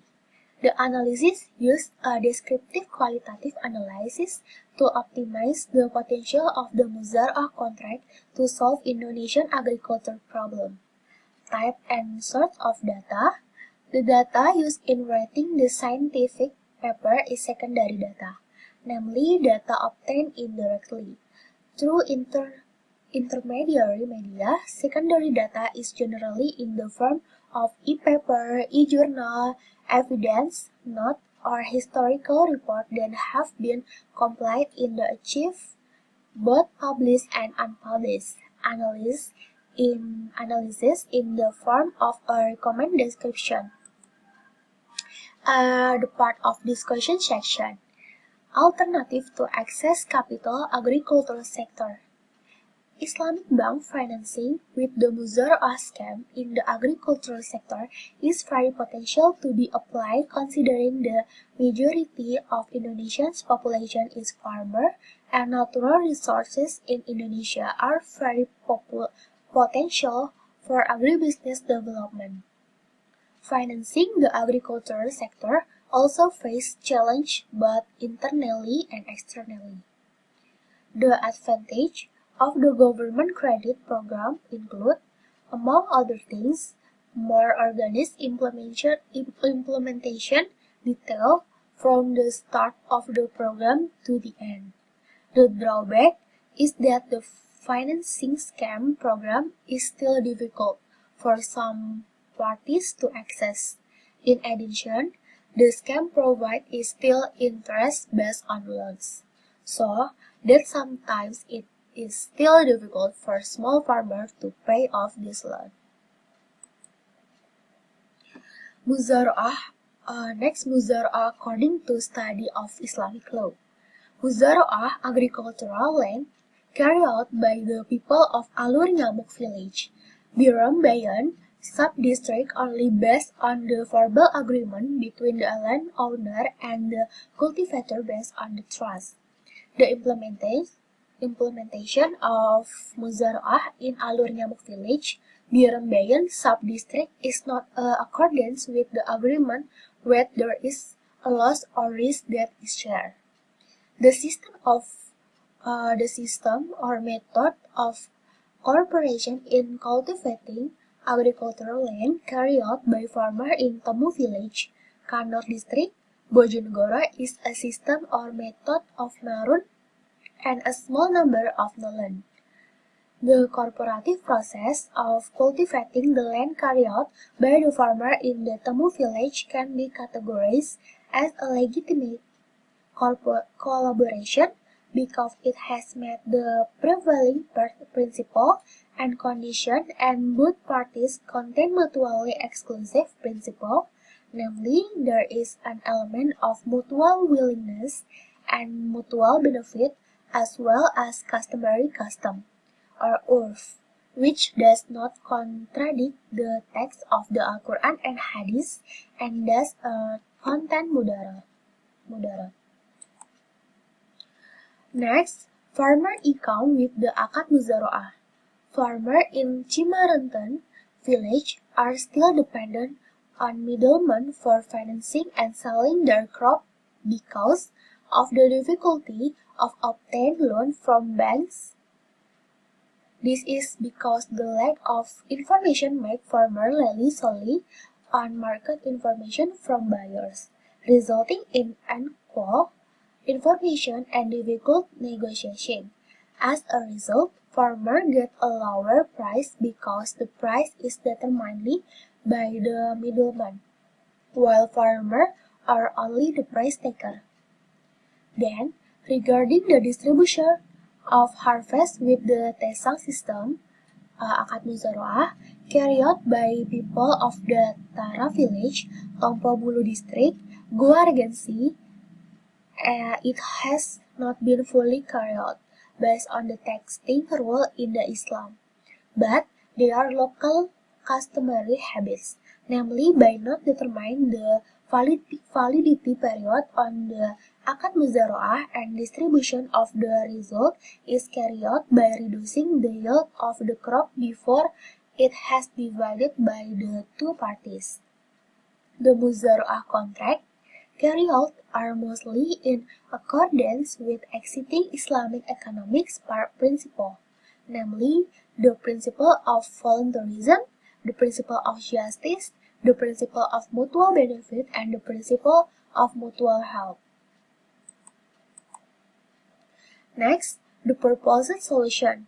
First, support from central and village government policies in agriculture, among other, improve appropriate and sustainable technology that achieve high productivity and efficient in rice qualification, and increase productive human resource through education and counseling. The second, synergy between academics, Islamic Banking Association, Farmer Association, the Ministry of Agriculture, NGOs, Sharia Corporation, and Sharia Insurance are placed to consider the creation of new product. Islamic banks specifically for the agricultural sector give the low agricultural financing, and the majority of farmers are in village with a level of knowledge the low one. The third, making a muzaroah agreement orally has been converted into a written agreement, and there are witnesses so it can be used as evidence and legal certainty. And if there is a loss that is not caused by the cultivator, then the person in charge is landowner. Next, the conclusion. The application of the muzaroah contract in the agricultural sector in Indonesia is very potential considering that the majority of Indonesian population is farmer and its natural resources are very abundant and suitable for agribusiness development. Efforts to optimize agricultural land are by using advanced technology, utilization of superior seed or varieties, socialization, and counseling to farmers, planting properly and with environment in sight, as well as the independent community economics orientation. The implementation of this muzaroah contract must be accompanied by various parties such as the government through the Ministry of Agriculture to make the right policies. Islamic Bank in this case as supporting capital and financing breakthrough others, then landowner and cultivators, as well as academics and community leaders who are expected to help socialists and understanding of the muzaroah contract itself, but in terms of harmony, condition, profit sharing, etc., so that its application is not wrong and remains based on Sharia principles. Okay, so that's over me. Thank you for your attention. I hope the materials can be benefit for us and of course to develop Islamic economics knowledge as a science. Thank you very much. Wassalamualaikum warahmatullahi wabarakatuh. Assalamu alaikum. My name is Khadija Rashid. I'll be presenting our paper today on challenges in tracing and minimizing domestic violence cases during a worldwide pandemic, based on the case of the capital city, Malé, Maldives. The co-author of this study is Amina Adam.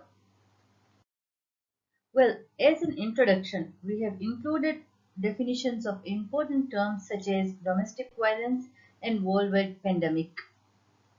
According to UN's Declaration on the Elimination of Violence Against Women, states that the purpose of this declaration, the term violence against women, means any act of gender-based violence that results in or is likely to result in physical, sexual, or psychological harm or suffering to women, including threats of such acts, coercion, or arbitrary deprivation or liberty, whether occurring in public or in private life.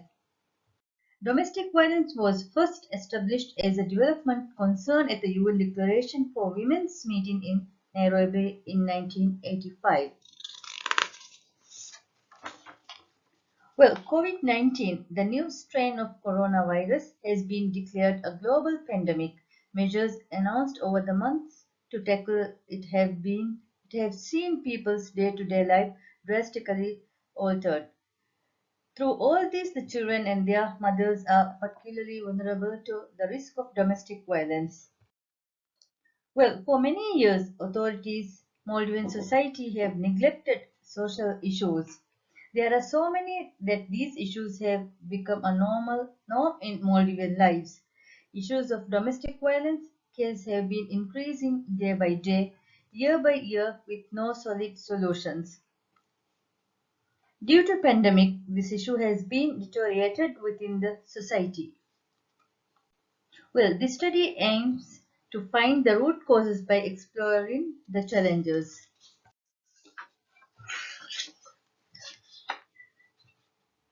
As a methodology, this study was done as a qualitative study. Secondary data from previous research and some statistics already obtained from the government were used in this study. Well, primary data, first-hand data was a huge part of our methodology as this was an exploratory as well as descriptive study. The subject in regards of Maldives has not been researched before. Well, what you see here in these slides are the parties which are involved in our study. First institution is Maldivian Police Service, because they are the responsible authority of investigating cases. Secondly, Hope for Women is an NGO which plays a vital role in creating awareness regarding this issue.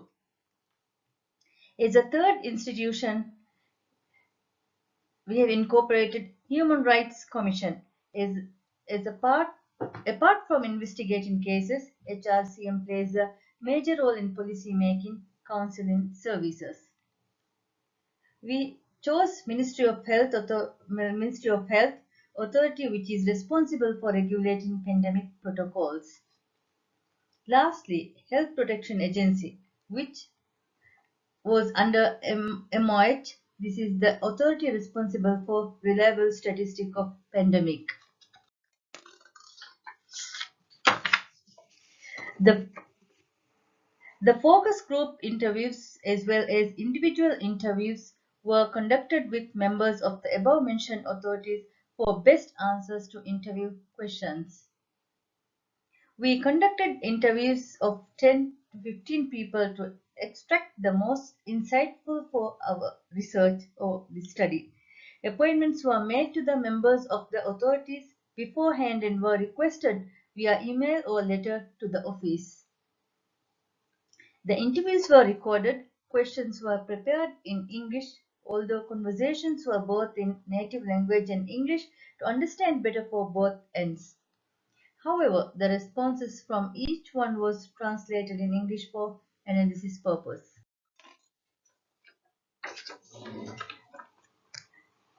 As a previous research,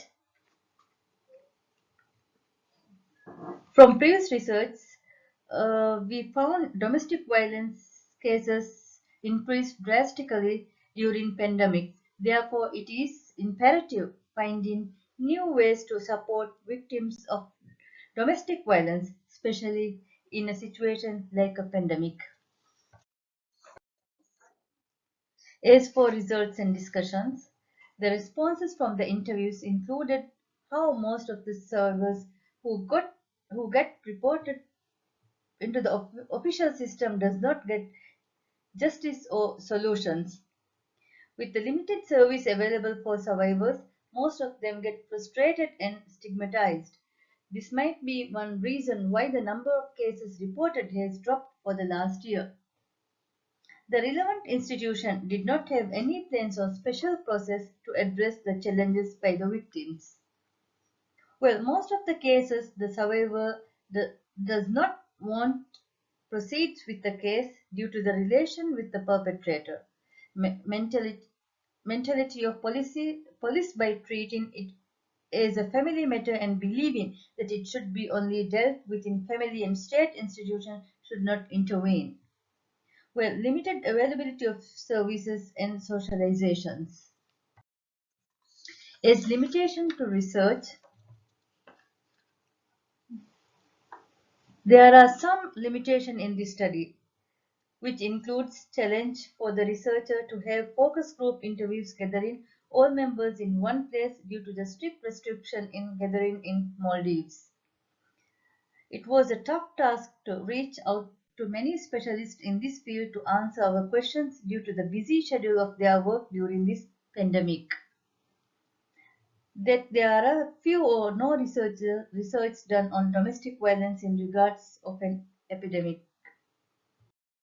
In conclusion, I would like to highlight the government authorities need to implement stronger and more effective approaches in tracing these cases within the society, putting effective policies in place, having safety protocols, awareness through mass media, and coming up with creative and new ways to receive domestic violence alerts. Thank you.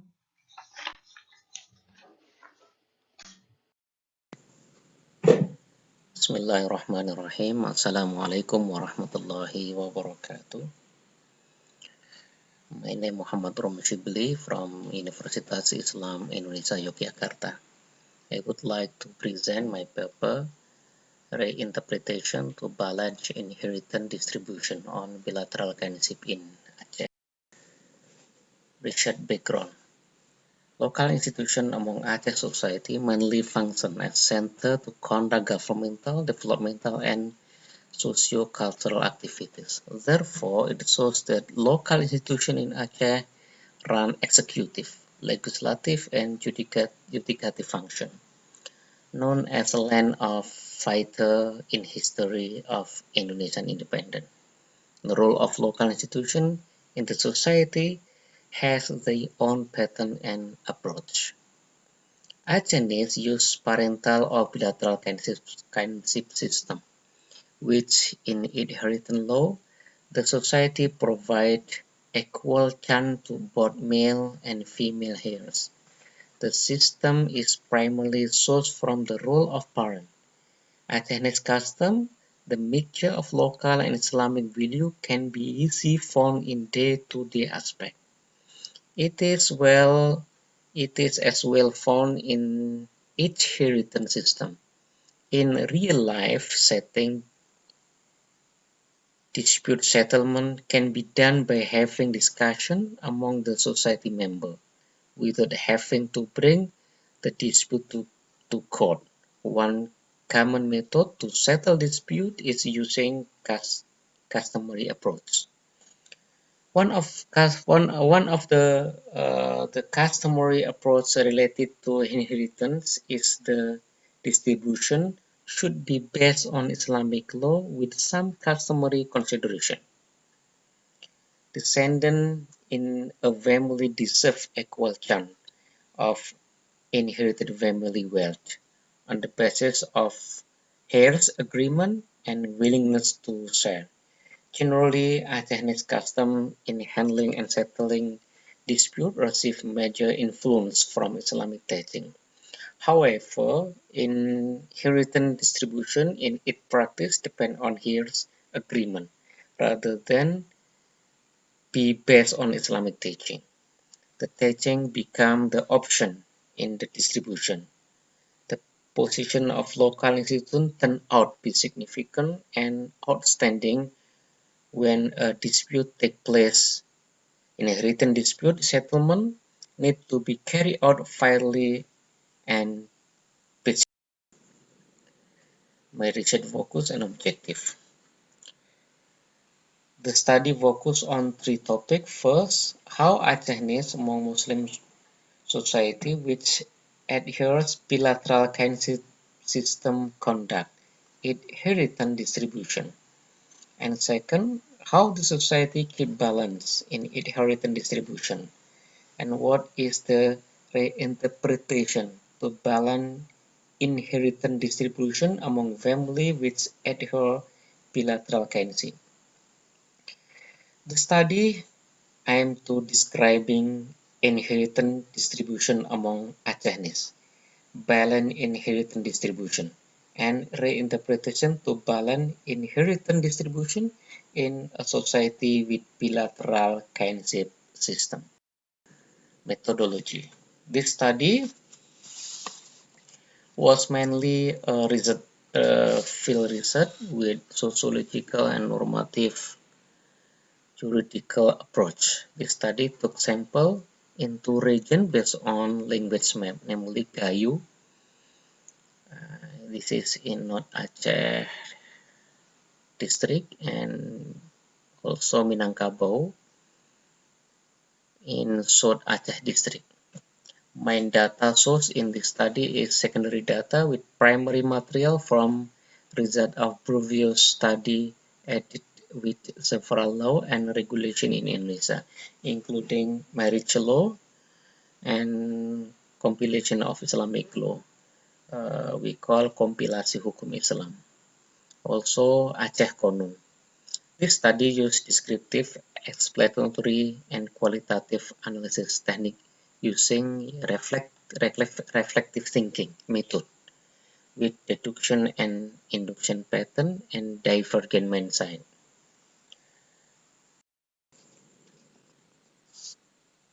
Research result. Inheritance law in Aceh is quite different from inheritance law applied in other regions in Indonesia, since Acehnis release their life in a strongly influenced Islamic environment.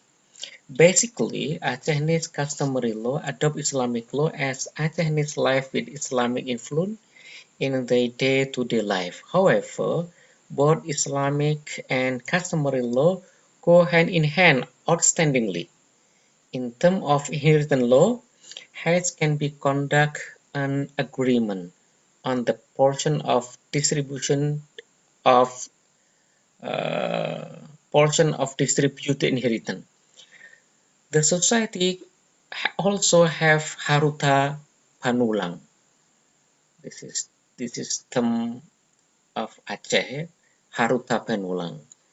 This is a grant from parent to their daughter who will live separately from their parent after they get married. Nevertheless, the grant should be less than 1/3 of total inheritance. This is also Anujami tradition. This tradition we can find in South Aceh district. A daughter who live with take care her parent will receive bigger portion of inheritance. A son can also receive more portion when he take over his parent responsibilities after their passing. Anak Jami also cover pusaka tinggi and pusaka rendah, familiar to the Minangkabau tradition. Female here who receive pusaka cannot automatically claim her right, for the inheritance become a communal and major asset, similar to family wakaf in Islamic jurisprudence. On other hand, pusaka rendah is distributed based on faraid or family agreement. Inheritance dispute will be settled internally with mediator from local institution in Aceh. And then balanced inheritance distribution in Aceh society can be clearly seen from the shared responsibilities that they take care of. A male here can receive big portion of inheritance when he take over his parent responsibility after his passing, including his sister life. A female here will receive bigger portion of inheritance as she live with and take care of her parent. Balanced inheritance distribution is not only seen from the shared portion, but also from shared responsibilities that the heir bear. Thus, the heir's inheritance portion, both male and female, is highly likely decided by the load and responsibilities. Okay, thank you very much, and wassalamualaikum warahmatullahi wabarakatuh.